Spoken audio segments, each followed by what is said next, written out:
Olá, bem-vindos a mais uma conversa profunda. Hoje a gente entra num universo que, olha, desperta muita curiosidade e até um certo arrepio. O mundo espiritual dos anjos, de Satanás e dos demônios. Nossa base para essa conversa é um material bem específico, né? O capítulo 10 do livro Teologia Sistemática ao Alcance de Todos. A ideia aqui é fuçar um pouco o que essa fonte diz sobre essas criaturas e o que isso significa para a gente. Então, bora lá entender isso melhor. Começando pelos anjos. Quem são eles, afinal, segundo essa visão teológica? Para que existem? Bom, o texto começa definindo anjos como seres espirituais criados por Deus. Isso é importante logo de cara. Eles não são eternos, tiveram um início, sabe? Algumas passagens bíblicas indicam isso. São seres com capacidade de julgamento moral, tanto que a fonte lembra que alguns deles pecaram, né? Cita lá 2 Pedro, Judas. Ah, sim, a queda de alguns anjos. Exato. E também mostram alta inteligência em várias interações na Bíblia. E um ponto fundamental, eles não possuem corpo físico como nós. O próprio Jesus teria dito algo como: um espírito não tem carne nem ossos. Quer dizer, são invisíveis na maior parte do tempo, mas podem se manifestar de forma visível, é isso? Exatamente. Normalmente, eles estão agindo sem que a gente perceba, seja tipo nos protegendo ou adorando a Deus. Hebreus e os Salmos falam bastante disso. Mas, sim, há relatos bíblicos de aparições, muitas vezes em forma humana. Pensa no anjo no túmulo de Jesus, por exemplo. Verdade. Ou naquela passagem de Hebreus que diz que alguns, sem saber, hospedaram anjos. E a fonte fala sobre diferentes tipos ou nomes para eles. Existe uma variedade nesse mundo angelical, assim? Fala sim, o material explora isso. Além de termos mais gerais como Filho de Deus, Santos ou até Espíritos, e títulos que talvez surgiram alguma ordem, como tronos, poderes, que Paulo menciona, o texto descreve categorias mais específicas de seres celestiais. Ah, interessante. Quais seriam? Temos os querubins, que são muito associados à guarda e à presença de Deus. Lembra deles guardando a entrada do Éden depois da queda? Lembro, sim. E na Arca da Aliança também, né? Justamente. Ali sobre a arca, simbolizando o trono divino.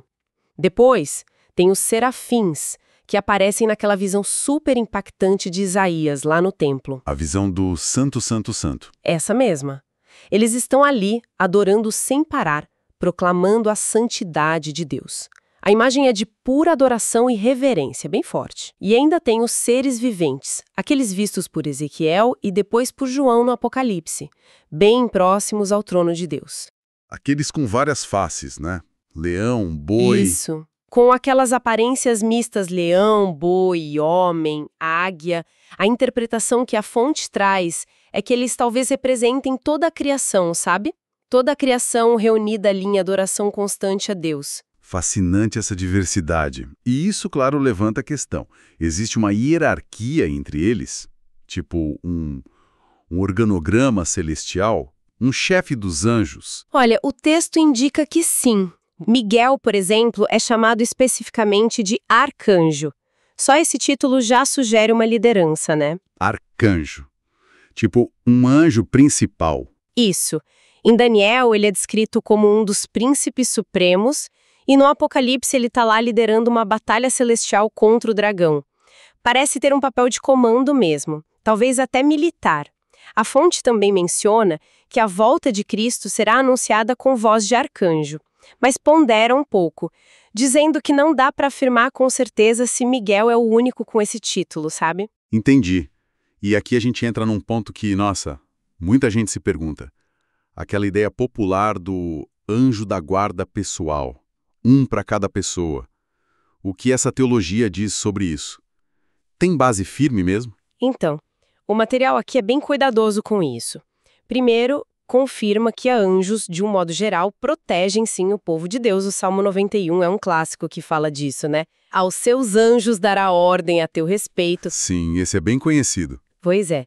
Mas a noção de um anjo específico, designado individualmente para cada pessoa, essa ideia não encontra um apoio tão forte assim no texto que a gente está analisando. Mesmo aquela fala de Jesus sobre os anjos das crianças, que eles veem a face do Pai. Essa passagem de Mateus, os anjos deles nos céus, é interpretada pela fonte como podendo indicar talvez um acesso especial desses anjos a Deus, uma atenção especial por causa das crianças, mas não necessariamente uma designação individual permanente, sabe?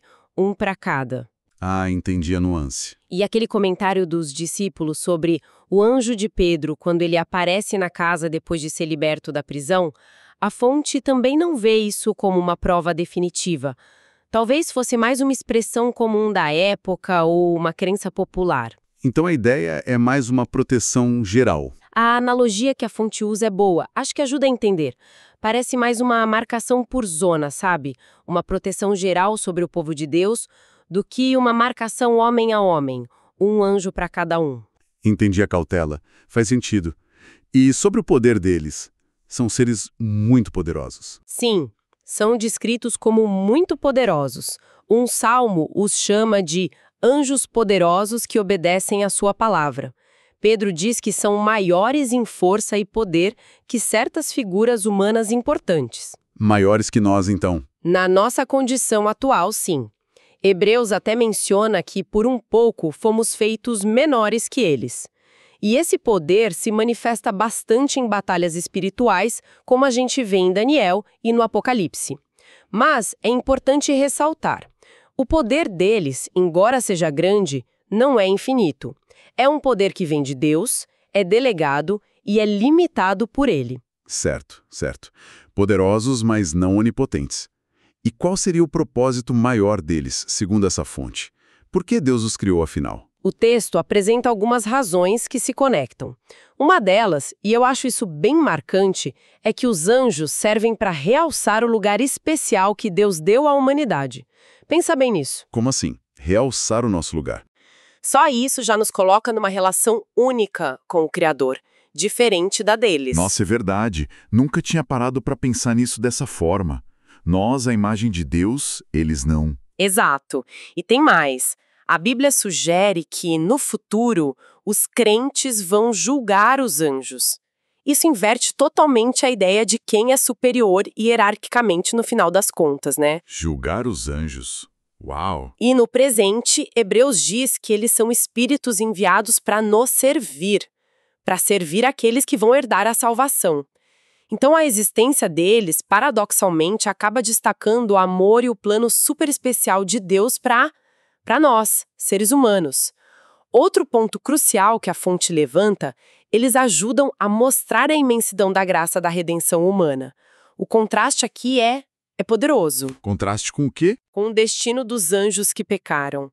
Segundo Pedro e Judas, esses anjos caídos não tiveram uma segunda chance.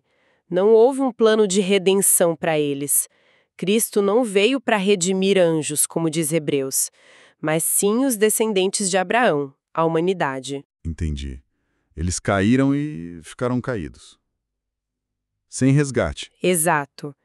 E aí, no entanto, Deus escolheu redimir uma multidão incontável de seres humanos pecadores. A existência desses anjos caídos sem redenção serve como um pano de fundo escuro que faz a graça oferecida a nós brilhar ainda mais forte, sabe? Mostra o quão extraordinária e imerecida ela é. Que perspectiva forte. A ausência de redenção para eles ressalta a graça para nós. Realmente. Precisamente. Além disso, claro, eles nos lembram que existe uma realidade invisível, o mundo espiritual ativo ao nosso redor, algo que a gente esquece fácil no dia a dia.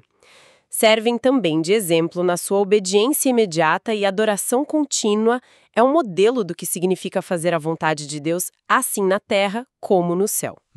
E claro, eles executam os planos de Deus, levam mensagens importantes, aplicam juízos divinos, guerreiam espiritualmente contra forças do mal, acompanham Cristo em momentos-chave, são os agentes de Deus no mundo. E, finalmente, eles glorificam a Deus diretamente com louvor incessante.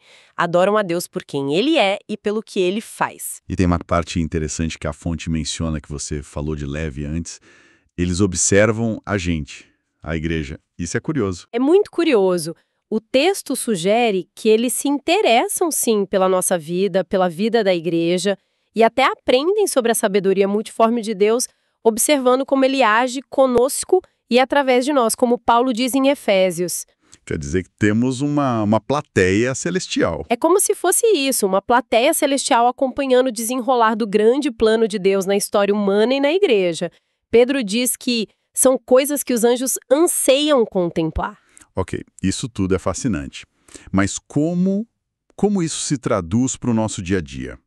Como essa compreensão sobre anjos deveria nos afetar na prática? A fonte sugere um equilíbrio, sabe? Primeiro, ter consciência da presença deles, especialmente nos momentos de adoração coletiva. Saber que a gente está se unindo a essa multidão celestial pode trazer mais reverência, mais alegria, um senso de algo maior. Faz sentido. Não estamos sozinhos na adoração. Exato. Segundo, lembrar que somos observados. Isso pode ser tanto um freio para o mal, quanto um consolo na prática do bem, mesmo quando ninguém aqui na Terra está vendo. Saber que há testemunhas espirituais. Terceiro, praticar a hospitalidade. Lembrar daquela passagem de Hebreus, que podemos acolher anjos sem saber, nos incentiva a ser mais abertos e generosos com estranhos. Interessante essa conexão. E quarto, ser grato pela proteção divina. Reconhecer que em muitos livramentos pode ter havido uma intervenção angelical, como nos relatos bíblicos de Daniel na cova dos leões ou Pedro saindo da prisão, e agradecer a Deus por essa proteção. Entendi. E quanto aos cuidados, o que a gente não deve fazer em relação aos anjos? Existem alertas? Sim, e a fonte é bem direta e enfática nisso. O primeiro alerta crucial é não aceitar doutrinas supostamente vindas de anjos se elas contradizem o que já foi revelado na Bíblia. Mesmo que pareça vir de um anjo? Exatamente. Paulo é muito forte quanto a isso em Gálatas. Mesmo que nós ou um anjo do céu pregue um evangelho diferente, seja amaldiçoado. O motivo é claro. O próprio Satanás pode se disfarçar de anjo de luz, como Paulo diz em Coríntios. A fonte até menciona, como o exemplo histórico de cautela citado por alguns teólogos, a questão da origem de certas religiões que alegam ter recebido revelações angelicais extrabíblicas. A regra de ouro é: a Bíblia é o filtro final, sempre. Ok, esse é um alerta importante mesmo. E o segundo? O segundo cuidado essencial é não adorar, não orar e não buscar anjos. A adoração pertence exclusivamente a Deus. Colossenses e Apocalipse condenam a adoração a anjos. E orar para eles? Pedir coisas? Também não. Orar a eles seria colocá-los no lugar de mediadores entre nós e Deus. E a Bíblia é clara que existe um só mediador, Jesus Cristo. A oração é dirigida a Deus, através de Cristo. E buscar aparições, tentar contatar anjos, também não é incentivado. Eles aparecem por ordem e propósito divino, não porque a gente busca ou invoca. Mas pedir a Deus que envia anjos para proteger, baseado nos Salmos, por exemplo? Isso pode? Aí sim, pedir a Deus que envie seus anjos para proteção, baseado em promessas como a do Salmo 91, isso parece ser algo aceitável dentro dessa perspectiva teológica apresentada no texto. A fonte não vê problema nisso. Muito claro esses pontos. Agora, vamos virar a chave, né? Para o lado mais sombrio dessa história. De onde vieram os demônios, segundo essa mesma fonte? Qual a origem deles? A explicação dada é que são anjos caídos. Foram criados bons por Deus, como tudo que ele fez originalmente. Gênesis 1 diz que tudo era muito bom. Mas em algum ponto antes da tentação lá no Jardim do Éden, houve uma rebelião no céu. Pedro e Judas falam especificamente desses anjos que pecaram e foram então reservados para o juízo. E o que motivou essa rebelião? Orgulho? Aparentemente sim. O pecado deles parece muito ligado ao orgulho e à insatisfação com a posição que Deus lhes deu. Judas diz que eles não conservaram suas posições de autoridade, mas abandonaram sua própria morada. Queriam mais, parece. E aquela passagem famosa de Isaías 14 sobre a queda da estrela da manhã, Lúcifer. A fonte conecta isso a Satanás. Sim, o texto explora essa conexão, que é bem tradicional na teologia cristã. Embora o contexto imediato de Isaías 14 seja um rei humano, o rei da Babilônia. Ah, era sobre um rei? O contexto direto, sim. Mas a linguagem usada ali, como você caiu dos céus, ó estrela da manhã, eu subirei aos céus, serei semelhante ao Altíssimo, essa linguagem tem sido vista por muitos teólogos como a fonte aponta, como um eco da queda original de um ser angelical de grande poder, provavelmente Satanás.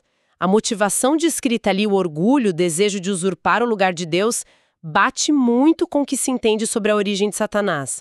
A linguagem parece ir além da figura do rei humano. Entendi a leitura. E Satanás seria, então, o líder desses anjos caídos, dos demônios? Exatamente. O nome Satanás, em hebraico, significa adversário. Ele é apresentado consistentemente na Bíblia como o inimigo principal de Deus e da humanidade. Jesus o confronta diretamente no deserto, o chama de pai da mentira, homicida desde o princípio. Outros nomes que a Bíblia usa para ele, segundo a fonte, são diabo, que significa acusador, serpente antiga, Belzebu, príncipe deste mundo. Ele é, sim, o cabeça dessa rebelião. Certo. E qual a agenda deles? O que Satanás e os demônios fazem, de acordo com esse material? Qual a atividade deles? Basicamente, a atividade deles é se opor a tudo que Deus faz e tentar atrapalhar, corromper ou destruir a obra de Deus e o seu povo.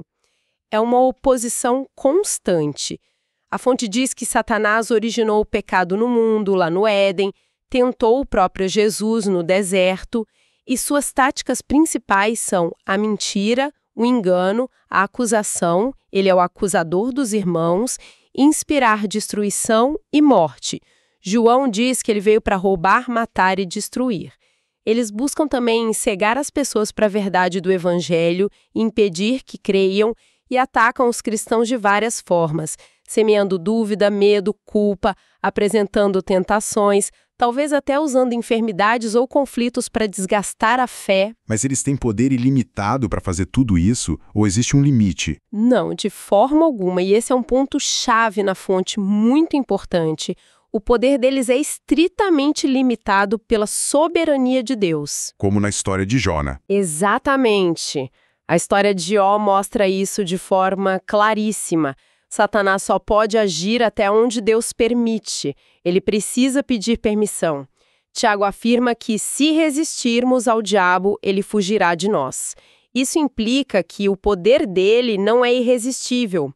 O próprio pecado original deles parece ter diminuído ou corrompido o poder que possuíam como anjos bons. E aquela questão que sempre surge, eles podem ler mentes ou prever o futuro? A fonte fala disso, fala assim. E a resposta do texto é um claro não. Só Deus é onisciente. Só Ele conhece todas as coisas, incluindo o futuro e os nossos pensamentos mais íntimos. Nem mesmo os anjos bons sabem tudo. Jesus disse que nem eles sabiam o dia da sua volta. Então, demônios, que são anjos caídos, muito menos. Conhecimentos que às vezes parecem sobrenaturais, como em adivinhação ou coisas assim, a fonte explica geralmente como resultado de uma observação muito atenta do mundo e das pessoas, ou talvez comunicação entre eles, mas não por acesso direto aos pensamentos ou ao futuro, que pertencem só a Deus. Entendi. Isso é bem esclarecedor. E hoje, essa atividade demoníaca continua? Isso ainda nos afeta diretamente? A fonte afirma que sim, sem dúvida, a atividade é real e atual. Ignorar isso seria, na visão do texto, fechar os olhos para uma dimensão da realidade que a Bíblia descreve consistentemente do Gênesis ao Apocalipse. Talvez a mentalidade moderna, mais secularizada ou materialista, tenha dificuldade em enxergar ou aceitar essa dimensão espiritual do conflito, mas o texto bíblico a afirma. Ok, a atividade é real. Mas isso quer dizer que a culpa de todo o pecado é dos demônios? A gente pode simplesmente culpá-los pelas nossas falhas? O diabo me fez fazer. Definitivamente não. O texto é muito enfático na responsabilidade pessoal de cada um pelo seu próprio pecado. Ah, bom. Ele observa que o Novo Testamento, quando orienta os cristãos sobre como viver uma vida que agrada a Deus, foca muito mais na nossa escolha ativa pela justiça, em abandonar as obras da carne, em se revestir de Cristo, do que numa luta constante e direta contra demônios no dia a dia. As listas de pecados em Gálatas 5 ou Colossenses 3, por exemplo, não vêm com a instrução expulsa o demônio da inveja ou repreenda o espírito da fofoca. A ênfase é na nossa responsabilidade e na nossa capacidade pelo espírito de escolher o certo. Não dá para usar a influência demoníaca como desculpa para tudo. Entendi. A responsabilidade final é nossa. Mas existe uma influência real, então? Eles contribuem para o mal de alguma forma? Sim, a influência é real e contribui. A fonte não nega isso. Ela liga explicitamente falsas doutrinas a espíritos enganadores e ensinos de demônios. Liga a resistência à verdade a uma armadilha do diabo e Jesus liga a prática persistente da injustiça a ter o diabo como pai. Então tem uma conexão. Tem. Então, embora sejamos sempre responsáveis por nossas escolhas, o texto sugere que há provavelmente alguma influência, algum incentivo, alguma pressão demoníaca por trás de quase toda forma de pecado e oposição a Deus no mundo. E o pecado persistente, especialmente, pode dar o que Paulo chama de brecha ou lugar para essa influência se intensificar. Ele adverte sobre não deixar o sol se pôr sobre a ira, para não dar lugar ao diabo. Viver em retidão, por outro lado, usar a couraça da justiça é uma forma de proteção espiritual. E aí chegamos naquela pergunta sempre delicada, né? Um cristão, alguém que realmente crê em Jesus, pode ser possuído por demônios? Como a fonte lida com essa questão? Olha, a fonte começa até questionando um pouco o próprio termo possessão. Explica que a palavra grega original, daimonizomai, significa algo mais amplo, tipo estar sob influência demoníaca ou ser demonizado. Ah, não é exatamente possuído. Não literalmente. O problema do termo possessão, como a gente costuma entender, é que ele pode sugerir um domínio total, uma perda completa de controle da pessoa, como se ela fosse uma marionete. E isso, para a fonte, parece contradizer a liberdade e a nova identidade que o cristão tem em Cristo. Romanos 6 diz que o pecado não terá domínio sobre nós, pois não estamos debaixo da lei, mas da graça. Cristo nos libertou. Então a resposta é não. Um cristão não pode ser possuído nesse sentido de domínio total. Se possuído significa esse controle total irresistível, onde a pessoa perde sua vontade e identidade em Cristo, a fonte argumenta que não. Um verdadeiro cristão pertence a Cristo, o Espírito Santo habita nele, Satanás não pode possuir o que pertence a Deus. No entanto, isso não significa de forma alguma que um cristão não possa sofrer ataques, opressão ou forte influência demoníaca em diferentes áreas ou graus. O texto reconhece isso. Ataque sim, possessão não. Exato. Ataques, tentações fortes, opressão em certas áreas da vida. Sim, o texto cita exemplos bíblicos que sugerem isso, como a mulher que andava encurvada há 18 anos em Lucas 13, que Jesus diz que era uma filha de Abraão que Satanás mantinha presa. Ela era do povo de Deus, mas sofria uma aflição ligada a Satanás. A conclusão do material é que, talvez mais importante do que ficar preso no rótulo possessão, opressão, influência, é reconhecer que diferentes níveis de ataque e aflição demoníaca são possíveis sim, na vida de um crente, e que a resposta para isso é usar a autoridade que temos em Cristo para repreender e resistir ao inimigo. Entendi a distinção. E como a gente faz isso? Como os cristãos podem lutar contra essa influência ou esses ataques? O ponto central aqui, que a fonte destaca com bastante força, é a autoridade espiritual que Jesus deu aos seus seguidores. Isso é fundamental. Autoridade. Sim, Jesus deu aos seus discípulos poder e autoridade sobre todos os demônios e para curar enfermidades. E vemos os apóstolos exercendo essa autoridade lá no livro de Atos, expulsando espíritos maus em nome de Jesus. A vida cristã inteira é descrita por Paulo em Efésios 6 como uma batalha espiritual, não contra carne e sangue, mas contra principados, potestades, contra as forças espirituais do mal, e a instrução é clara: resistam ao diabo e ele fugirá de vocês. Tiago e Pedro dizem a mesma coisa. E de onde vem essa autoridade? Por que a gente teria autoridade sobre seres espirituais tão poderosos? Essa autoridade não vem de nós mesmos, claro. Vem da vitória de Cristo na cruz. A fonte enfatiza isso. Hebreus diz que pela sua morte, Jesus destruiu o poder daquele que tinha o império da morte, isto é, o diabo. Colossenses diz que Jesus, na cruz, despojou os poderes e autoridades demoníacos, fazendo deles um espetáculo público e triunfando sobre eles. A vitória já foi conquistada por Cristo. Então a base é a cruz. Exatamente. Por causa dessa vitória de Cristo, Satanás não tem mais autoridade legítima sobre aqueles que estão unidos a Cristo pela fé. Nossa posição como filhos de Deus, adotados na família divina, nos dá a base para exercer essa autoridade delegada e resistir aos ataques. Sendo assim, o medo não deveria ter lugar nessa luta, certo? Exato, a fonte enfatiza muito isso, não temer os demônios, John diz. Maior é aquele que está em vós do que aquele que está no mundo. Paulo diz que Deus não nos deu espírito de covardia, mas de poder, amor e equilíbrio. O medo é, na verdade, uma das principais armas que eles usam contra nós. A orientação bíblica é usar a fé como escudo para apagar as flechas inflamadas do maligno, permanecer firme na verdade, usar as armas espirituais que Deus nos deu, a palavra de Deus é chamada de espada do Espírito. E na prática, como seria essa resistência? Repreender em voz alta?